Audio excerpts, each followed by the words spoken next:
Good evening students.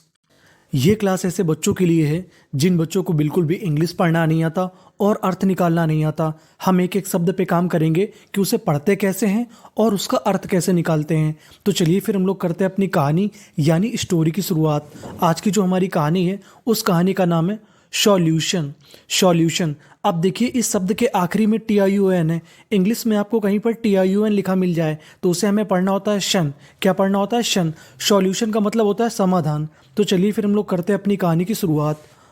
आ का मतलब एक। अ मैन, एक व्यक्ति। वॉज का मतलब था। अब देखिए जो आगे वाली मीनिंग है बड़ी है, इसे टुकड़ों में तोड़ तोड़ के पढ़ते हैं। IN in, TEN ten, SIVE sive, intensive. Intensive का मतलब होता है बहुत ज़्यादा। A man was intensive. अब देखिए जो आगे वाली मीनिंग है बड़ी मीनिंग है, इसे भी तोड़ लेते हैं। इस मीनिंग के आखिरी में लिखा है ED। अगर आपको इंग्लिश में कहीं पर ED लिखा मिले तो उसे हम लोग पढ़ते हैं डा। क्या पढ़ते हैं? डा। और यहाँ पे S 2 बार लिखा है। और सबसे इंपॉर्टेंट रूल इंग्लिश का ये है कि अगर आपको इंग्लिश में कोई भी 2 लेटर यानी 2 अक्षर एक साथ लिखे मिल जाए तो उसका उच्चारण एक बार में करना है। तो देखिए मीनिंग बन गई डी प्रेस और ED है डिप्रेस्ड। डिप्रेस्ड का मतलब होता है हताश या निराश। अ मैन वॉज इंटेंसिव डिप्रेस्ड। एक व्यक्ति बहुत ज़्यादा निराश था। विथ विथ का मतलब के साथ। हिज का मतलब उसकी। अब देखिए जो आगे वाली मीनिंग है उसके आखिरी में लिखा है OUS। अगर आपको इंग्लिश में कहीं पर OUS लिखा मिले तो उसे हमें पढ़ना होता है अस। क्या पढ़ना होता है? अस। तो मीनिंग बन गई सीरियस। सीरियस का मतलब होता है गंभीर। अ man was intensive depressed with is serious PRO, इसे पढ़ेंगे प्रो। मीनिंग बन गई प्रॉब्लम्स। प्रॉब्लम्स का मतलब समस्याएं, यानी एक व्यक्ति अपनी समस्याओं से बहुत ज़्यादा गंभीर रूप से परेशान था। ही, वह। वेंट वह गया। आ का मतलब एक। He went a temple. PLE को पढ़ेंगे पल, तो मीनिंग बन गई टेम्पल। वो मंदिर गया। THERE देयर वहां पर। ही, उसने। शॉ, SAW शॉ, उसने देखा। अ मॉन्क का मतलब होता है साधु या संत। वहां पर उसने एक साधु को देखा। हु, WHO हु का मतलब होता है जो। Who was doing. देखिए इस मीनिंग के आखिरी में है ING और ING को हम लोग पढ़ते हैं इंग। क्या पढ़ते हैं? इंग। तो डूइंग। हु वॉज डूइंग, जो कर रहा था। अब देखिए जो आगे वाली मीनिंग है बड़ी मीनिंग है, इसे तोड़ लेते हैं। TIUN लिखा है इस मीनिंग के आखिरी में, तो TIUN को हम लोग क्या पढ़ते हैं? शन। तो मीनिंग बन गई मेडिटेशन। मेडिटेशन का मतलब ध्यान लगाना। यानी एक साधु था जो क्या कर रहा था? ध्यान लगा रहा था, यानी तपस्या करने में लगा था। ही, वह। वेंट, गया। टू हिम, उसके पास गया, यानी वह व्यक्ति जो ज़्यादा दुखी था वो साधु के पास गया। एंड, और। अब देखिए जो हमारी आगे वाली मीनिंग है उसके आखिरी में लिखा है ED और ED को हमें क्या पढ़ना है? डा। तो मीनिंग बन गई आस्क्ड और उसने पूछा। एक, उसने क्या पूछा? अब देखिए जो आगे वाली मीनिंग है आपको काफ़ी बड़ी लग रही होगी, तो इसे मैं कई टुकड़ों में पढ़ते हैं हम लोग तोड़ के। आखिरी में लिखा है AL।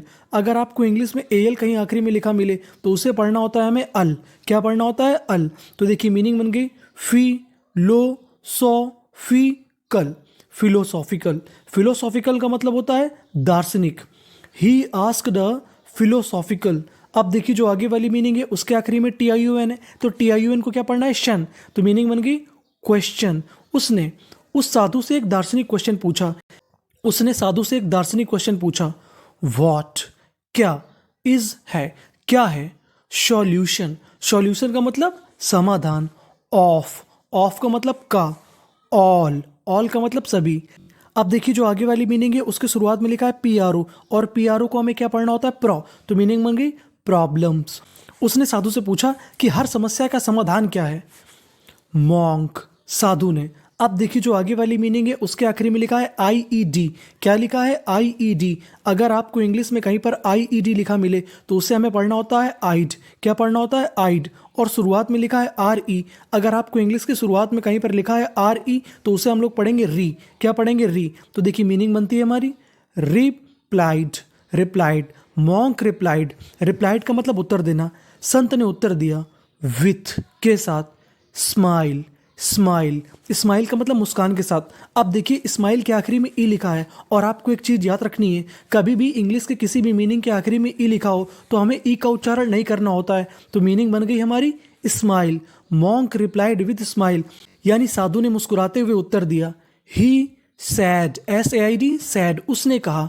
योर, योर तुम्हारी, ब्रेन, ब्रेन जो तुम्हारा दिमाग है, इज आ जो तुम्हारा दिमाग है, सीरियस प्रॉब्लम यानी जो तुम्हारा दिमाग है वही तुम्हारी समस्या है। And uh abso, ABSO abso, LUTE lute, absolute, absolute का मतलब होता है पूर्ण।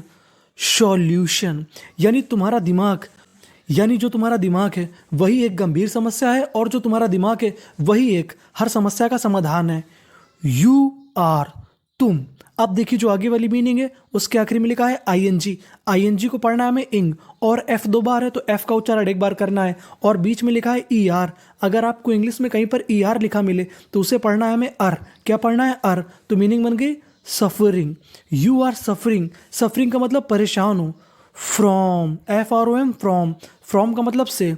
You are suffering from overthinking, thinking यानी तुम ज़्यादा सोचते हो और जो तुम्हारी सबसे बड़ी समस्या है, तुम्हारा ज़्यादा सोचना ही तुम्हारी सबसे बड़ी समस्या है। द डे, उस दिन। वेन, WHEN वेन, वेन का मतलब जब। When you stop, stop, stop का मतलब रोकना, जब तुम रोक दोगे। ओवर थिंकिंग यानी तुमने जिस दिन ज़्यादा सोचना छोड़ दिया। यू विल गेट, तुम्हें मिल जाएंगे। अब देखिए जो आगे वाली मीनिंग है उसके आखिरी में लिखा है TIVE। अगर आपको इंग्लिश में कहीं पर TIVE लिखा मिले तो उसे हम लोग पढ़ना होता है टिव। क्या पढ़ना होता है? टिव। तो मीनिंग बन गई पॉजिटिव। पॉजिटिव का मतलब सकारात्मक। आइडियाज, आइडियाज यानी जिस दिन तुमने ज़्यादा सोचना बंद कर दिया तुम्हें सकारात्मक आइडिया मिलेंगे यानी अच्छे आइडिया मिलेंगे। फॉर, के लिए। योर वर्क यानी तुम जो भी काम कर रहे हो अगर ज़्यादा नहीं सोचोगे, थोड़ा थोड़ा सोचोगे तो तुम्हें अच्छे आइडिया मिलेंगे। यू विल गेट, और तुम्हें मिल जाएगी। क्या मिल जाएगी? SUC सक, CESS सेस, सक्सेस, और तुम्हें सफलता मिल जाएगी। अब आपको कमेंट बॉक्स में बताना है कि आप ज़्यादा सोचते हैं या नहीं सोचते हैं। Thank you for watching.